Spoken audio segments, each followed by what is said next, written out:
என்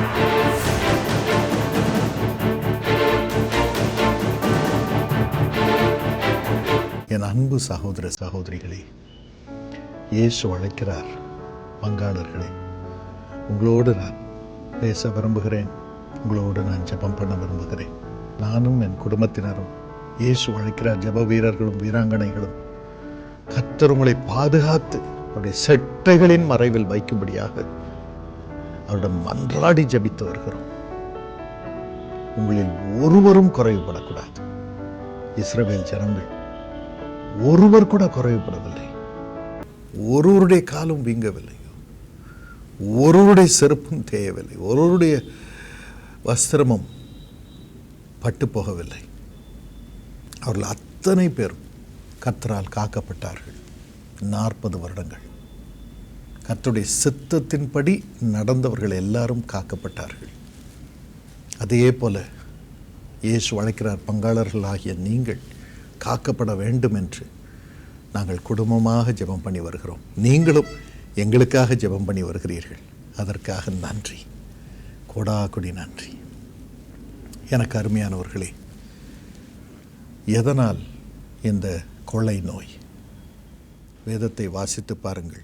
2 நாளாகமம் 7ஆம் அதிகாரம் 13ஆம் வசனத்திலே, நான் மழை இல்லாதபடிக்கு வானத்தை அடைத்து அல்லது தேசத்தை அழிக்க வெட்டுக்கிளிகளுக்கு கட்டளையிட்டு அல்லது என் ஜனத்திற்குள் கொள்ளை நோயை அனுப்பும்போது, அதன் பிறகு அவர் சொல்லுகிறார், இந்த ஆலயத்தில் வந்து அந்த வேளையிலே நீங்கள் ஜெபம் பண்ணும் பொழுது பரலோகத்தில் இருந்து நான் அதை கேட்பேன்.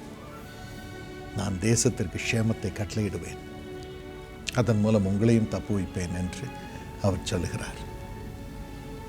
ஆம் பிரியமானவர்களே, கொள்ளை நோய் வருகிறது, வெட்டுக்கிளி வருகிறது, மழை இல்லாத காய்ந்து போன நிலைமை, இன்னும் வானம் அடைக்கப்பட்ட நிலைமை வருகிறது. இது ஆண்டவர் அனுப்புகிறாரா? இல்லை. வேதம் கூறுகிறது, ரோமர் 6:23, பாவத்தின் சம்பளம் மரணம். The wages of sin is death. ஆண்டவர் உலகத்தை உண்டாக்கி அதில் ஒரு ஆர்டரை வைக்கிறார். ஜனங்கள் பாவம் செய்யாமல் இருக்க வேண்டும், பரிசுத்தமாய் வாழ வேண்டும், இறைவனுடைய பிள்ளைகளாக இருக்க வேண்டும், அவருடைய நியதிகளை கைக்கொண்டு அவரை உள்ளத்தின் ஆழத்திலிருந்து நேசித்து அவரை பற்றி கொண்டு பரிசுத்தமாய் வாழ வேண்டும், அவரை வெளிப்படுத்த வேண்டும். 2ஆவதாக, மற்றவர்களையும் பிறனையும் தன்னை போல நேசிக்க வேண்டும். தன்னை நேசிப்பது போல பிறனை நேசிக்க வேண்டும். மற்ற சகோதர சகோதரிகளை நேசிக்க வேண்டும். தன்னுடைய சுய நலனையே எண்ணி தனக்காகவே வாழும் மக்கள் பாவம் செய்கிறார்கள். ஆனால் ஆண்டவர் சொல்கிறார், நீ உன்னை நேசிப்பது போல பிறனையும் நேசிக்க வேண்டும். அப்படி நேசித்தால் பாருங்கள், தெருவிலே குப்பையை கொண்டு போய் வேறொரு வீட்டிற்கு முன்பதாக கொட்ட மாட்டோம். இன்று பாருங்கள், எங்கு பார்த்தாலும் தெருவிலே குப்பை குப்பை குப்பை. இதுதான் வியாதிக்கு காரணம். எங்கு பார்த்தாலும் குப்பை, தரையெல்லாம் குப்பை, ரோடெல்லாம் குப்பை. அதிலிருந்தான் வியாதி வருகிறது. ஏன்? தன்னை போல பிறனையும் நேசிக்கவில்லை. தான் வாழ்ந்தால் போதும், தன்னுடைய சுயநலம் திருப்தியானால் போதும் என்று ஜனங்கள் வாழ்கிறார்கள். இதெல்லாம் தான் பாவம். இவைகள் எல்லாம் தான் வெட்டுக்கிளிகளை உற்பத்தி செய்கிறது, வாதைகளை உற்பத்தி செய்கிறது, மழை பெய்யாதபடி வானத்தை மூடுகிறது. அதனால் ஆண்டவரே, இந்த கொரோனா வைரஸை சுகமாக்கும், அதை நீக்கும் என்று நாம் ஜெபம் பண்ணுவதில் பிரயோஜனமில்லை. ஆண்டவரே, என் பாவம் நீங்கட்டும், என் ஜனங்கள் தங்களை தாழ்த்தி தங்கள் பொல்லாத வழிகளை விட்டு என் முகத்தை தேடி என்னிடத்தில் வந்து ஜெபம் பண்ணும் பொழுது, நான் பரலோகத்தின் தேவனாகிய நான் பரலோகத்திலிருந்து அதை கேட்டு அவர்கள் தேசத்திற்கு க்ஷேமத்தை கட்டளையிடுவேன். ஆம் பிரியமானவர்களே, நாம் ஆண்டவனே உம்மை மனதார நேசிக்காமல் முழு மனதோடும் நேசித்து பரிசுத்தமாய் உம்மை போல வாழாமல் இருந்திருக்கிறேன், என்னை மன்னியும். பிறனை என்னை போல நான் நேசிக்காமல் என் சுயநலத்திற்காகவே நான் வாழ்ந்திருக்கிறேன், ஊழியம் பண்ணியிருக்கிறேன், குடும்பத்தை நடத்தி இருக்கிறேன். என் பெயர் மேலே போகணும்னு நான் வாழ்ந்திருக்கிறேன், என்னை மன்னியும் மன்னியும் மன்னியும் என்று சொல்லி நாம் ஜெபிக்கும் பொழுது ஆண்டவர் வானத்தின் பலகணிகளை திறக்கிறார், வாதையை நீக்குகிறார். ஆண்டவர் தேசத்திலே க்ஷேமத்தை கட்டளையிடுகிறார். அந்த கிருபையை கர்த்தர் இன்று முதல் நாம் நம்மை தாழ்த்தி ஜெபம் பண்ணும் பொழுது, ஆண்டவருடைய ஜனங்களாக ஜெபம் பண்ணும் பொழுது கட்டளையிடுகிறார். இயேசு அழைக்கிறார், பங்காளர்களாகிய உங்களுக்கு எப்படி இந்த நேரத்தில் என்ன நடக்கும்? சங்கீதம் 41 முதல் 3 வரைக்கும் வாசித்து பாருங்கள். அதில் வேதம் கூறுகிறது, சிறுமைப்பட்டவன் மேல் சிந்தையுள்ளவன் பாக்கியவான். இயேசு அழைக்கிறார், பங்காளர்களாகிய நீங்கள் கண்ணீரில் இருக்கும் சிறுமைப்பட்ட மக்கள் மீது சிந்தையாய் இருந்திருக்கிறீர்கள். ஆகவே தான் இயேசு அழைக்கிறார், ஊழியத்திற்கு காணிக்கை அனுப்புகிறீர்கள். இயேசு அழைக்கிறார், ஊழியத்தில் ஜபகோபுரங்களிலே வந்து மற்றவர்களுக்கு ஜெபம் பண்ணுகிறீர்கள். இன்னும் அம்பாசிடர்ஸாக, ஸ்தானாபதிகளாக இருக்கிறீர்கள், மற்றவர்களுக்கு போய் ஜெபம் பண்ணுகிறீர்கள். இயேசு அழைக்கிறார் ஊழியத்தின் மூலமாக. ஏன்? சிறுமைப்பட்டவர்கள் மேல் சிந்தையாயிருக்கிறீர்கள். கர்த்தர் உங்களை இந்த வேளையிலே பாக்கியவான்களாக, பாக்கியவதிகளாக வைப்பார். வசனத்தின் அடுத்த பகுதி சொல்லுகிறது, தீங்கு நாளில் கர்த்தர் அவனை விடுவிப்பார். Praise God. தீங்கு நாளில், இந்த தீங்கு நாளில் கர்த்தர் உங்களை விடுவிப்பார். கர்த்தர் உங்களை விடுவிப்பார். சொல்லுங்கள், நான் சிறுமைப்பட்டவன் மேல் சிந்தை உள்ளவன், சிந்தையுள்ள பெண். நான் இயேசு அழைக்கிறார், பங்காளர். ஆகவே தீங்கு நாளில் கர்த்தர் என்னை விடுவிப்பார், என்னை விடுவிப்பார், என்னை விடுவிப்பார் என்று தைரியமாக சொல்லுங்கள். கர்த்தருடைய இந்த வார்த்தை உங்கள் மீது இப்பொழுது இறங்குகிறது, உங்களை விடுவிக்கிறது. தைரியமாக இருங்கள். அடுத்தபடியாக கர்த்தர் அவனை பாதுகாத்து அவனை உயிரோடே வைப்பார்.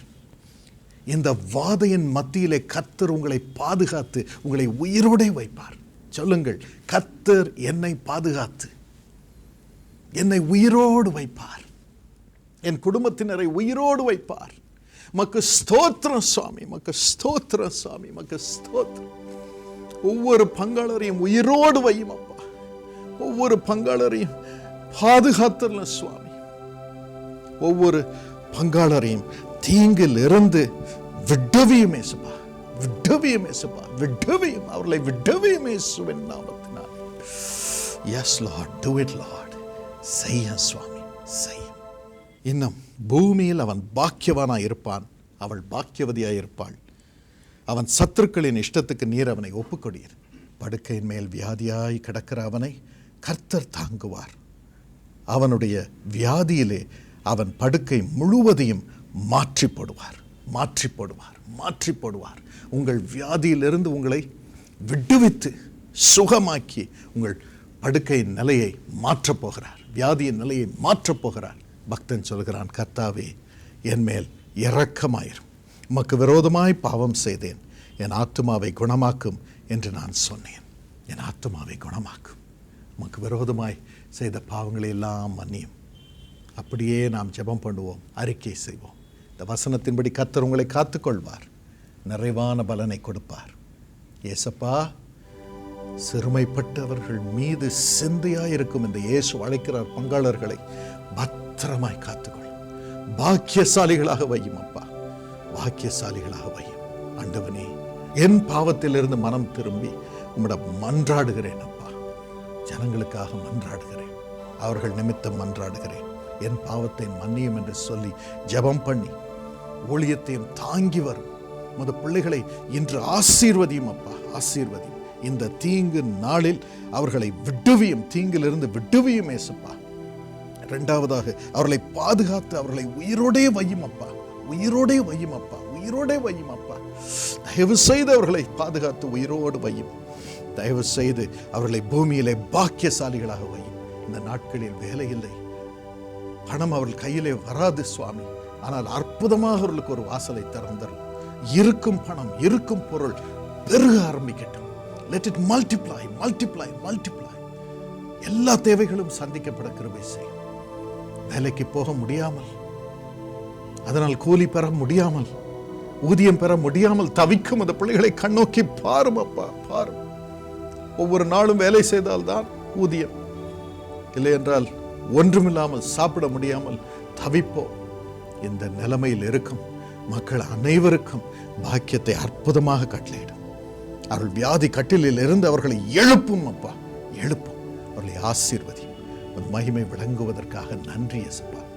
இந்த வாதை தானாக உமது பிள்ளைகள் வீட்டிலே அவர்களை தொடாதபடி விலகி போகட்டும். அவள் சரீரத்தை தொடாதபடி விலகி போகட்டும். அவள் குடும்பத்தை தொடாதபடி விலகி போகட்டும் அப்பா, போகட்டும்.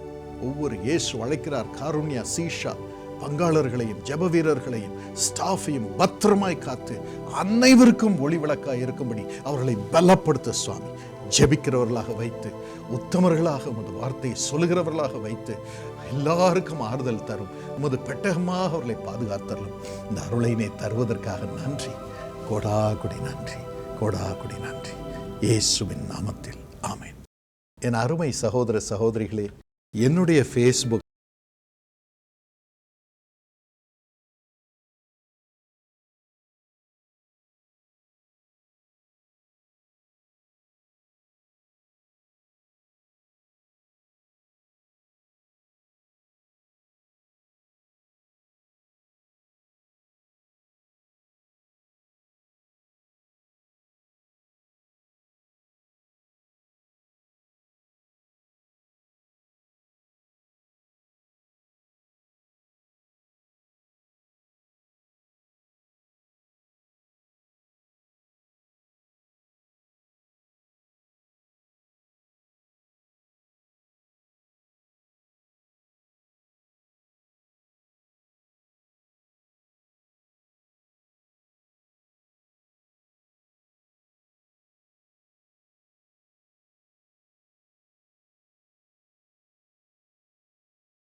உங்களை விடுவிப்பார், உங்களை எழுப்புவார், உங்களை பாக்கியசாலிகளாக வைப்பார்.